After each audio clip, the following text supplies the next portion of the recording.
அப்பத்துக்கு வெல்லத்தை கரைச்சி வச்சுருக்கேன். இந்த மாதிரி ஒரு கப்பில் 1 கப்பு வெல்லம் கரைச்சி வச்சுருக்கேன். கொஞ்சமாக ஒரு 1/4 டம்ளர் தண்ணி விட்டு அதில் இது கோதுமை மாவு தலை தட்டி சேர்த்துக்குவேன். 1 டீஸ்பூன் அரிசி மாவு, கொஞ்சம் ஏலக்காய் பொடி, 1 டேபிள் ஸ்பூன் தேங்காய் துருவல், 1 வாழைப்பழம். இதை நல்லா கசக்கி இது கூடவே சேர்த்து நல்லா பிசைஞ்சு வச்சிடலாம்.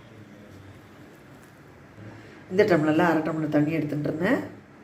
மாவு இந்த மாதிரி கலந்தாச்சு, திக்காக இருக்குது. இப்போ இந்த தண்ணியை இதில் விட்டுடுறேன். இப்போ இதை நல்லா கரைச்சி விட்டுடலாம். இப்போ இதோட கன்சிஸ்டன்சி இந்த மாதிரி இருக்குது. அப்பத்து மாவு கரைச்சி வச்சு 1/2 மணி நேரம் ஆயாச்சு, ஊறி இருக்குது. இப்போ அப்பக்காரையில் எண்ணெய் விட்டுருக்கேன், காயறது. இந்த மாவை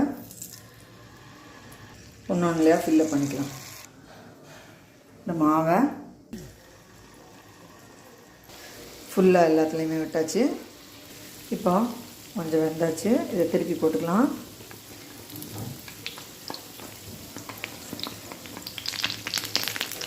இப்போ நம்ம அப்பம் வெந்தாச்சு, எடுத்துடலாம்.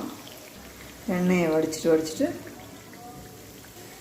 அப்போத்தான் எடுத்துடலாம். நல்ல புசு புசுன்னா சூப்பராக வந்துருக்கு. சூப்பரான அப்பம் ரெடி.